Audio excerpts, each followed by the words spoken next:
Time to crack open the sports page with the Orlando Sentinel and FM 96.9 The Game's Mike the Bulldog Bianchi. On JRR. Bulldog Hoffman and Lynn, injury attorney. So, Bulldog, pleasant surprise. Looks like most of the fans stuck around after the Magic loss last night for the Shaq jersey retirement ceremony. Yeah, by the way, I was there last night. Is the retirement ceremony over yet? I'm not saying it went late into the night, but I think the jersey retirement lasted longer than Shaq actually played in Orlando. Okay. Wow. Those are strong words. I gotta say, just as Pat mentioned, props to everybody that stayed around for that.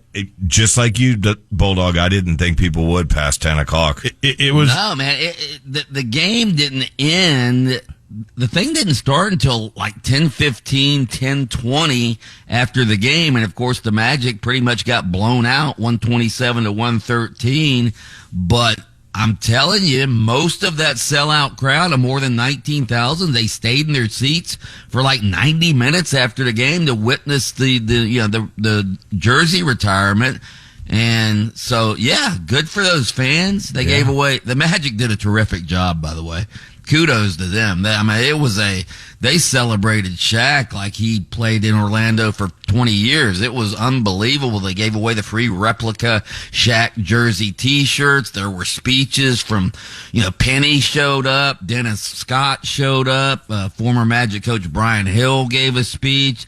A bunch of Shaq's teammates were there from his days in the Magic. The DeVos family awarded a check for $53,232.32 in honor of his number 32 being retired. So they donated that to the Shaq Foundation. So yeah, hey, it was a spectacle. Was that you? I heard yelling, "Can you crank that jersey up quicker to the rafters?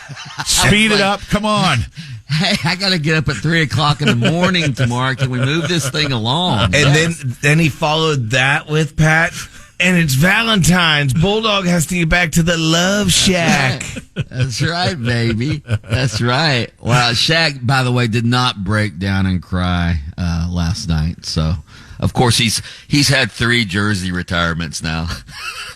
The Lakers, the Heat, and now the Magic. Well, hey, he's earned. He's only the 3rd player in NBA history to have his jersey retired by 3 different teams. You want to take a guess who the other 2 are? The guy that I always joked about had it retired here, Big Baby. I joke again. Glenn Big Baby Davis, no, he was not one of them. Are you talking strictly NBA? NBA.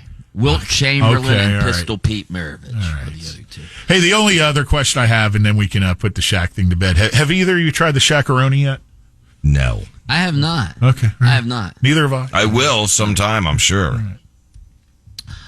Super Bowl fallout. Kyle Shanahan, the coach of the San Francisco 49ers. Of course, he's been getting criticized, including by us on this show, about why did he take the ball second, or why did he take the ball first in overtime and allow the Chiefs to have the ball second when both teams get a shot in overtime to have the ball. And he essentially said yesterday at a press conference, and he said he discussed it with his team analytics staff, and they indicated to him that it would be best to take the ball first because if both teams match scores on their opening drives, the Niners would then get the ball to open the portion of overtime in which the first team to score would win.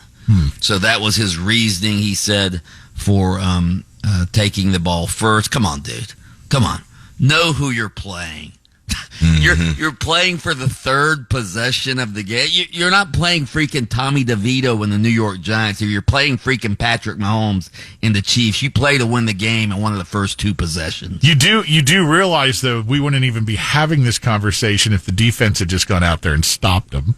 Yeah. I mean, that's really, he was probably counting on, I don't know, but they just marched right on down and that was it. Sorry about your luck. Yeah. And Patrick Mahomes, again, magical on that game winning drive. It was unbelievable. Other Super Bowl fallout. Did you see this story? Former UCF star and former NFL star Brandon Marshall. Remember Brandon Marshall? Yeah. What happened? So he has a podcast. He said that Taylor Swift got Kanye West kicked out of the Super Bowl I saw that story. on Sunday. You buying it? Supposedly, Kanye managed to buy tickets right in front of where she was seated, Right in and front of her booth. was going to troll her. And I don't. So this all goes back to the award show where he trolled her. I heard also that it's optional if they want her to go to the presidential visit. I was going to bring that up in idiotology, but now What? the binder yesterday in the press conference. Well, save it for idiotology. If you Okay. want. Yeah, we'll have more on that on idiotology. It was So maybe the left wing conspiracy is true, huh? Get Tay-Tay at the White House. God. we'll have more on that coming up in idiotology. Trust us. Anyway, By the way, real quick, speaking of the NFL, who do you think's favored to win the Super Bowl next year by DraftKings? the Chiefs. No, the Niners, believe it or not. Really? Okay. The Niners are favored over the Chiefs. Who would bet the Niners over the Chiefs right now? Seriously. Hey, one other note here. Shocker. Big changes supposedly afoot for the Waste Management Phoenix Open next year. What are they going to do? No alcohol allowed?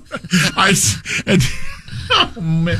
That was on Saturday. It was just, oh my God. This is insane. Oh, wow. Yeah, Wow. yeah. I hope they do make some changes. I realize that's always been a party atmosphere out there, but they need to settle that crowd. It truly was worse than the Happy Gilmore crowds in that movie. What did you call it? The wasted management? Wasted Open. Yeah. Wasted open. Yeah. So anyway, all right. Mike the Bulldog Bianchi, host of Open Mic on AM 740 at FM 96.9 The Game weekday mornings on Adjacent to Us. And we thank you for your time for the sports page here on JRR, brought to you by Kaufman and Lind. Listen to Under Oath with attorney Jeff Kaufman every Saturday morning, 7:30, FM 96.9 The Game. Catch extended versions of Under Oath by searching for Under Oath with Jeff Kaufman on your favorite streaming platform.